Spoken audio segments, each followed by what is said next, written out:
The first sound you hear is not the cannon. It is the breathing of your horse, wet and fast, blowing steam into the cold morning air as if the animal already knows this plane is going to drink blood. You taste dust before you taste fear. It sticks to your tongue, coats your teeth, grinds when you swallow.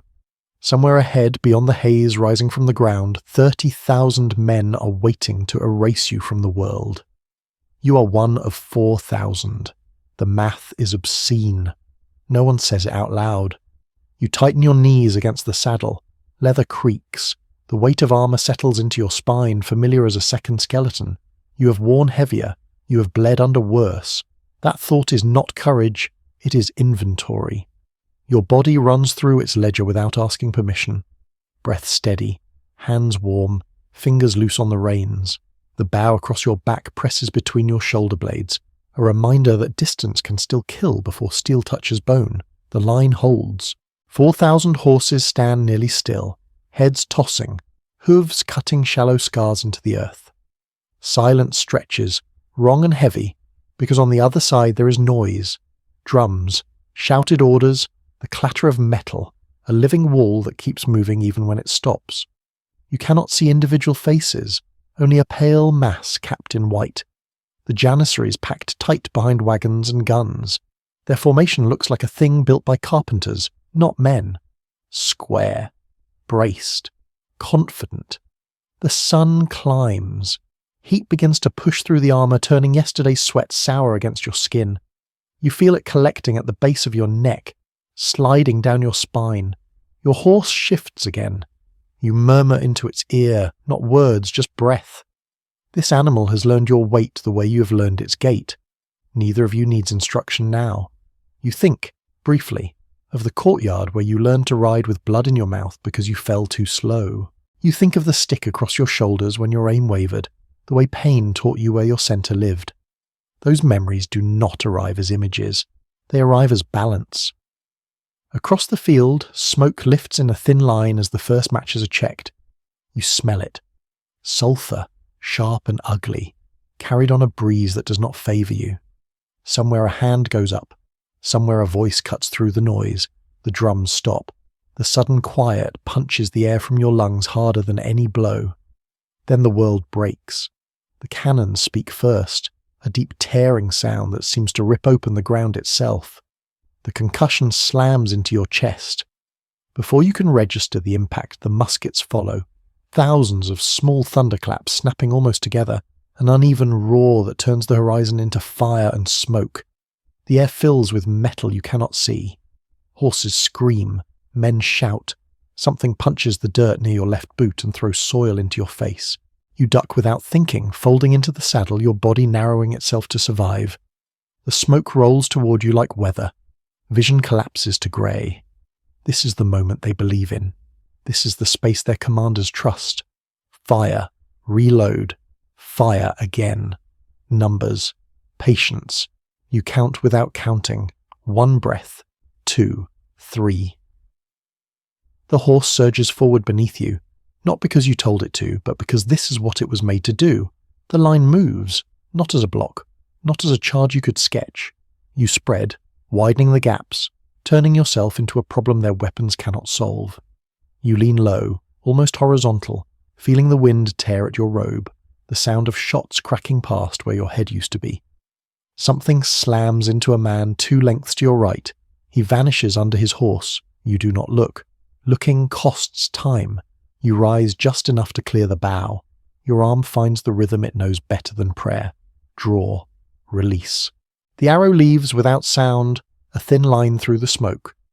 You're already drawing again. Faces appear and disappear ahead of you. Eyes wide, mouths open, men coughing as they fumble with powder and cord. You aim at the spaces armour does not cover because you were taught to see those spaces even when they are moving. Distance collapses fast. The smoke thins, torn apart by speed. You see them clearly now, ranks broken by fear, men clutching weapons that are suddenly wrong for this moment. Some fire too early, some do not fire at all. You drop the bow and your hand closes around the lance. The wood vibrates with the horse's stride. Your shoulders lock. This is physics now. Mass and velocity. Angle. Impact is not one thing. It is a series of shocks that travel up through the saddle into your bones. The lance punches, shatters, rips free. You release it before it can drag you down. The horse hits bodies. You hear bones give way. You feel the resistance, then the absence of it as you break through the first rank. There is no line anymore, only men trying to exist in the wrong place. You draw the blade. The sound it makes coming free is thin and precise. A spear comes at you from the left. You knock it aside, cut down, feel the jolt in your wrist as metal meets flesh. The horse pivots under you, trained to move with pressure, not command. A man reaches for your leg. His face is close enough that you smell his fear over the smoke. You kick, hard, and the horse surges. The man disappears under hooves. Around you, the plain becomes noise and motion. Red flashes, shattered wood, screams that stop too quickly. You do not think in words, you think in openings. You turn where there is space, strike where there is hesitation. You aim higher now. Officers, men who shout orders, men whose fall will ripple outward. Somewhere behind you a gun fires late. The ball tears through the air and takes a piece of the world with it. You feel heat along your arm, a graze that burns but does not stop you. Pain registers as information, nothing more. The horse stumbles over something soft. You correct. Keep moving. The enemy presses inward by instinct, seeking safety in mass. It betrays them. They clog their own ground, trip over fallen bodies, slam into wagons meant to protect them. Their weapons demand time they no longer have. Yours demand only proximity. You glimpse the banners breaking, the edges folding as men turn. The sound shifts.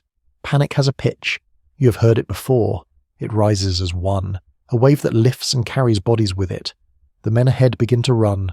Those behind do not know yet. They collide, drop weapons, beg without words. You drive through, not chasing glory, chasing collapse. You cut down a man reaching for a flag. It falls. The space where it stood opens like a wound. More run. The ground slopes slightly now, enough to turn retreat into disaster. The narrow paths behind them fill with bodies too fast to pass. You slow only when the resistance thins to nothing.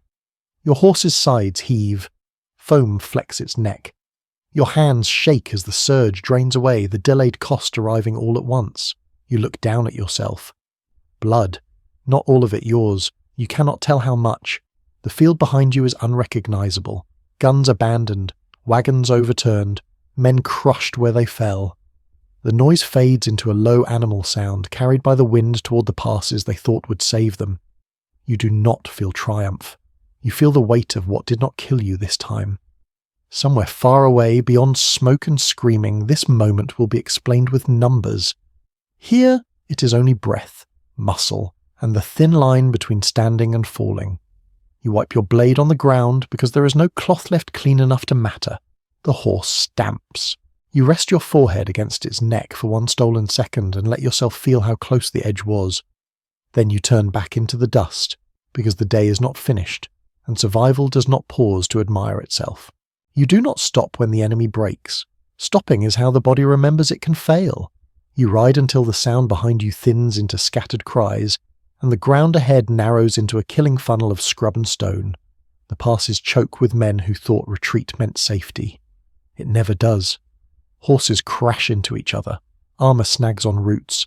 A man drops his weapon to climb and is pulled backward by 3 hands that need his back more than he does. You cut because there is no room to swing wide. Short arcs, wrist work. The blade bites and sticks. You kick free, drive forward, let the horse shoulder past a body that will not move again. The smell changes as the sun climbs. Blood warming, shit loosed by terror, sulphur fading as the wind carries it off. Your lungs burn, your thighs ache with a deep familiar fire. This is endurance now, not shock. The difference matters. A trumpet sounds somewhere ahead, thin and desperate, trying to impose shape on panic. It fails. Panic has its own geometry. You read it the way you read terrain. Where men bunch, you break them. Where they thin, you let them go. Chasing too far kills discipline. You learn that lesson with bruises and days without water. When the pursuit finally stalls, it does not end cleanly. It frays. Small fights spark and go out among rocks and low trees. You dismount once to finish a man tangled in his own reins. He looks younger than he should. Everyone does when they are on the ground. He tries to speak. You end it because leaving him costs time, and time is blood. You mount again. Your horse's sides tremble. You feel the tremor in your calves. You breathe together until it steadies. Around you, others do the same. Men you know by silhouette and habit rather than name. Names are for courtyards and feasts. Here you recognize the way someone rides, the angle of a cut, the patience in how they wait for space. The field behind you is quieting, not silent, but settled into the low noise of aftermath. Moans, the crackle of burning wagons, the dull clatter of armor as men strip what they can carry. You do not join them. Loot is a temptation for those who believe the danger is past. You do not believe that.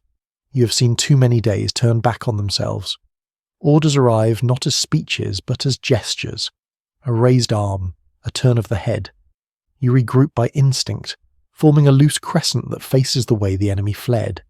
You drink sparingly, rinsing dust from your mouth, letting a little water run down your chin to cool the skin. Too much too fast makes the stomach rebel. You have learned to ration comfort as carefully as supplies. The dead lie where they fell. Some still move. You finish a few because mercy here is a blade, not a prayer. Others you leave because they will not last the hour. Choice presses on you heavier than armor. You feel it in the joints. You remind yourself that survival is not moral clarity. It is staying upright. When the sun tips toward afternoon, a runner finds you. He is breathless, eyes bright with something close to disbelief. The enemy camp is abandoned, guns left in place, powder soaked by spilled water and blood. The words feel unreal in your ears. Abandoned means confidence shattered. It means the weight of numbers turned into a liability so fast no one trusted it anymore. You ride back across ground you crossed at speed an hour ago and it looks different now. Distance collapses when you slow. You notice the way hooves have torn the earth into ribs. You notice faces you did not see before because you did not have time. A man with a prayer stitched into his collar. Another clutching a cord burned down to nothing, the match that failed him when it mattered. At the edge of the camp, the smell of grease and grain mixes with smoke. Tents sag where their poles were cut free in haste. You step carefully. Powder explodes when stepped on wrong. You test with the butt of your blade, listening for the wrong sound. Nothing. Luck is a thing you do not name. You touch a gun because curiosity is a habit as dangerous as pride. It is heavier than it looks, clumsy in the hands. You imagine trying to reload it on horseback, the wind snatching at your cord, the horse dancing under you. The image dies quickly. This thing demands stillness. Stillness is death in open ground. Someone laughs nearby, sharp and too loud. It stops when a look finds him. You do not celebrate yet. You have seen men drown standing on dry land because they believed the water was behind them. You set watches. You water the horses again, more this time, letting them drink until they choose to stop. You check your arm where the graze has stiffened. It will swell. It will hurt tomorrow. Tomorrow is a problem for tomorrow. As light fades, the plain exhales. Heat drains. Flies gather. You sit with your back to a wagon wheel because it gives you something solid to lean against. Your legs shake when you finally let them. This is when the body takes payment. You accept it. You do not curse it. Payment means you are alive to pay. Talk drifts in fragments. Counts. Names of the missing. Someone says the number out loud. The one no one wanted to say this morning, and it lands wrong, like a joke told at a funeral. 4,000 still stands. Fewer, but standing. 30,000 does not. The words feel like they belong to someone else's story. Night comes without ceremony. Fires are kept low, the sky clears, stars sharpen. You eat without tasting. Your hands move on their own, cleaning the blade, checking the saddle, laying out what you will need if the alarm comes. You do not sleep deep. You never do after days like this. Dreams come anyway, thin and broken, full of running and noise that never resolves. Before dawn, you wake with the certainty that the danger has not left, only changed shape. Victory is loud at first, and then it whispers. It tells you this can be done again. It tells you you understand the problem now. You know better than to listen. but knowing is not immunity. When the sun lifts, you mount again. The work is not finished. It never is. You turn your horse toward the road south, carrying the weight of what you proved, and the heavier weight of what proving it will cost. The ride south is slower, not because anyone orders it, but because bodies impose limits once the surge is gone. Muscles that carried you through steel and smoke now tighten like ropes left in the rain. Your hands cramp around the reins. Every mile stretches longer than the last. The road is familiar, and that familiarity is dangerous. It invites thought. Villages appear at the edges of the route, low and quiet. Doors shut. Animals tethered and restless. People watch from behind walls. News travels faster than horses. They know what happened before you arrive, and they do not cheer. They measure. They always do. Victory does not look like safety to those who will live with its aftermath. You pass fields where the grain stands uncut. The stalks whisper against your boots. Somewhere in the distance a dog barks until someone silences it. You taste metal again, though no one is shooting. The body remembers patterns even when the trigger is gone. At the first fortified stop, the gates open too wide, too fast. Relief has a shape. It slumps. You dismount and nearly fall because your legs forget what they are for. You catch yourself on the saddle horn and stand until the ground steadies. Someone presses water into your hands. You drink more than you should and feel it sit heavy, but it stays down. Small mercies count. Inside the walls, the air is cooler. Shade sharpens the edges of things. You hear voices rise and fall, the sound of men replaying moments they could not see clearly while they were inside them. Stories form immediately, already changing. You ignore them. You have learned that truth does not survive the first retelling intact. A messenger arrives from the capital with orders that feel lighter than expected. Hold, watch, do not pursue beyond reason. The words land with a mix of pride and caution. Someone understands that this was a narrow crossing, not a road paved for traffic. You approve without saying so. That night, sleep comes hard. When it does, it brings the field back with more detail than daylight allowed. Faces resolve. The sound of a man choking on blood sticks longer than it should. You wake with your jaw clenched so tight it aches. You loosen it with your fingers like a craftsman easing a stuck joint. Morning brings routine, and routine is a balm. You check tack. You walk the horse until its stiffness eases. You eat bread and dates because they are there. The sun climbs. Heat returns. The world insists on continuing, indifferent to the fact that it nearly ended yesterday. Days pass. Reports filter in. The enemy has pulled back further than expected, abandoning positions that took months to build. Guns captured sit useless in yards, stripped and examined like curiosities. You watch a younger man lift one and laugh at its weight, at how wrong it feels in the hands. You do not laugh. You imagine what it will become when it sheds that weight, when its demands align better with chaos. The thought sits with you, unwelcome. Back in the capital, the city swells to meet you. Noise, colour, the smell of spices and animals and people pressed together. Balconies fill, cloth flutters, someone throws flowers that bruise when they hit armour. You keep your eyes forward. Parades are for those who believe the work is finished. Inside stone walls polished by centuries of boots, men speak softly but urgently. The victory is weighed like gold, turned over, tested. You listen more than you talk. When asked, you describe moments, not meanings. Smoke, distance, timing, the way fear moved, the way discipline held until it didn't. Some nod, some do not. Comfort is selective. The old men smile in a way that makes your stomach tighten. They have seen this before. They have seen enemies break and come back smarter. They have seen belief harden into habit. You say nothing because saying it would sound like doubt, and doubt is not welcome in rooms like this. Weeks blur. The border quiets. Raids become smaller, cautious. Letters arrive wrapped in politeness and threats thinly veiled. They speak of peace as if it were a gift offered freely, not a pause demanded by circumstance. You watch the ink dry and think about time. Time favours those who learn faster. Training resumes as if nothing changed. Courtyards echo with the same commands, the same drills, the same insistence on perfection. You move through them like a ghost, correcting angles, adjusting grips. You do not mention the guns. You know how that conversation ends. Tradition is armour too, and armour is heavy to discard. One afternoon, you stand at the edge of the yard and watch a boy barely old enough to shave loose an arrow at full gallop and strike a target the size of a hand. The sound is clean. The motion perfect. Pride rises before you can stop it. Pride is a liar. You swallow it down and clap once sharp. The boy grins, chest swelling. You turn away before the lesson misleads him. At night, the city settles into its familiar rhythm. You walk rooftops because sleep does not come easily anymore. The air is cooler above the streets. From here, the city looks eternal. You know better.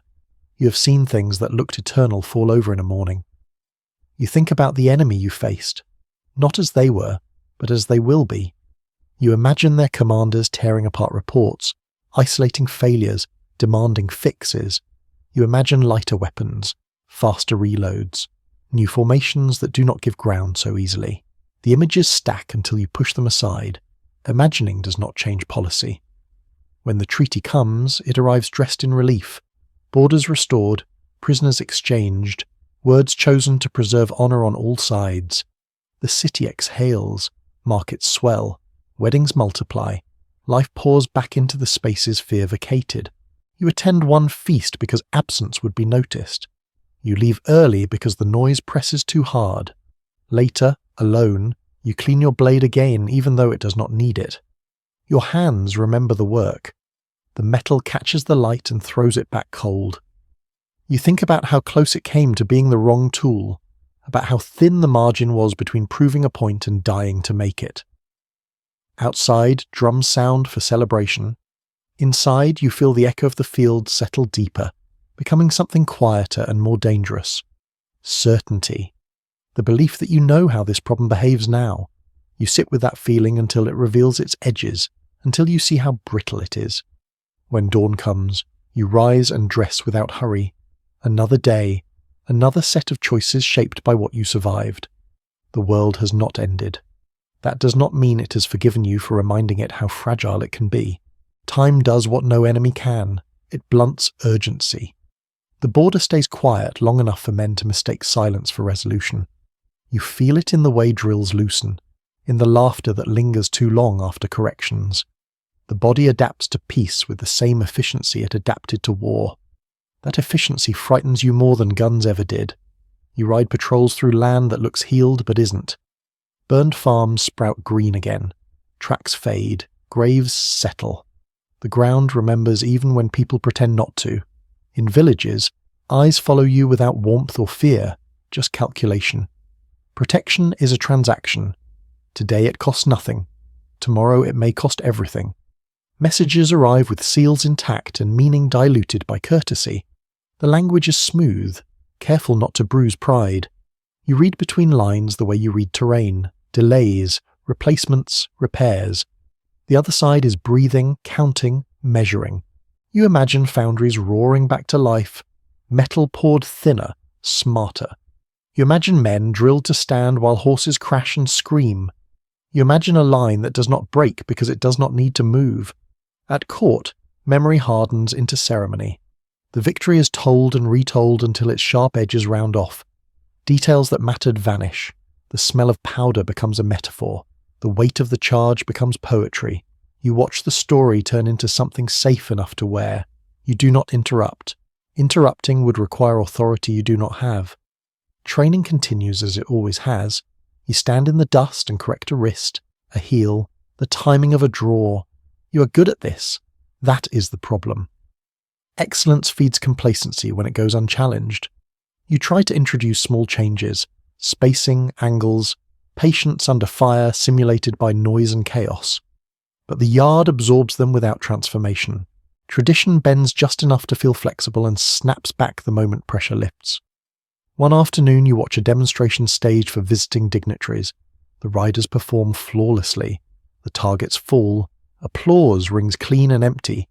You notice how the formation tightens at the climax, how men bunch when speed increases. You remember smoke and how it punished density. You say nothing because the applause is louder than caution. These seasons turn. Heat presses, then cold. Armour feels heavier in winter, not because of weight, but because of stiffness.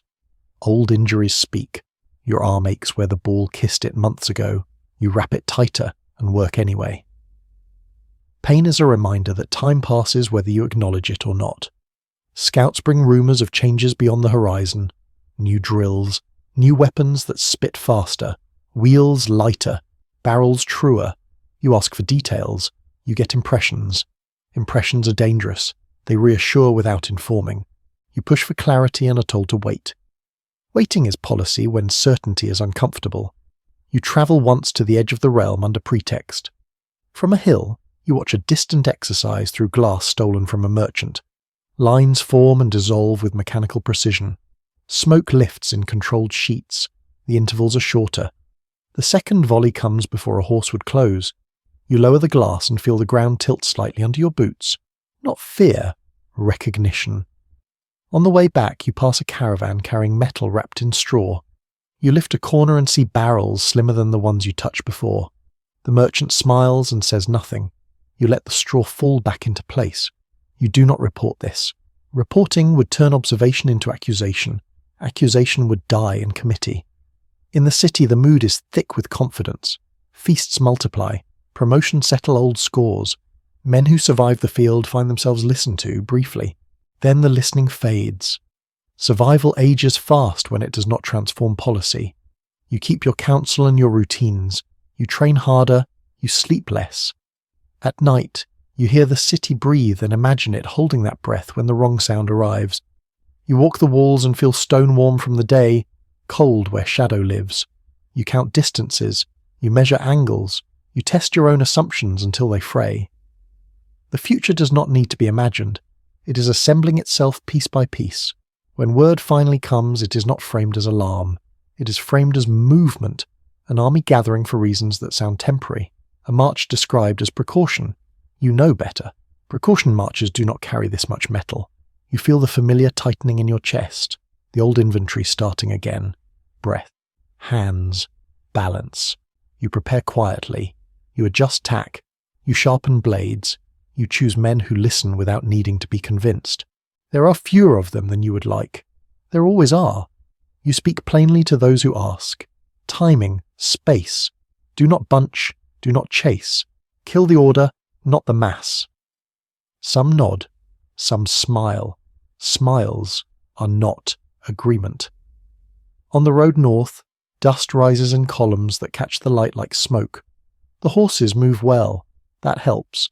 Bodies remember how to do this. They do not remember how it ends. You pass landmarks that trigger memory. Where the line broke, where the charge found its seam, you mark them again and realize how narrow that seam was. The enemy does not rush. That is the change you feel before you see it. When you finally do, the shape is different. The lines are deeper, the intervals measured, guns positioned not as a wall but as teeth set in staggered rows. You smell powder already, clean and ready. You count the barrels and lose count. You stop counting. Orders ripple. You take your place. The sun sits wrong in the sky, too sharp, too clear. There will be no smoke to hide in at first. You feel the ground hum under distant movement. Not the chaos of before, but the steady beat of a machine warming up. You think of the first charge and how close it was. You think of the thin margin that passed for destiny. You do not expect it to repeat. Expectation is another form of complacency. You focus on the present, on the breath of your horse, on the feel of the reins, on the space you will need that may not exist. The signal comes. This time the sound is tighter, the pause shorter. The first volley tears the air with a precision that feels personal. The second follows before your horse has taken 3 strides. You feel impact ahead. Bodies folding in ways you did not see before. Armor fails where it did not. Space disappears.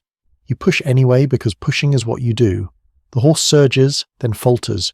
You correct, cut, advance a body length and lose 2. Smoke thickens.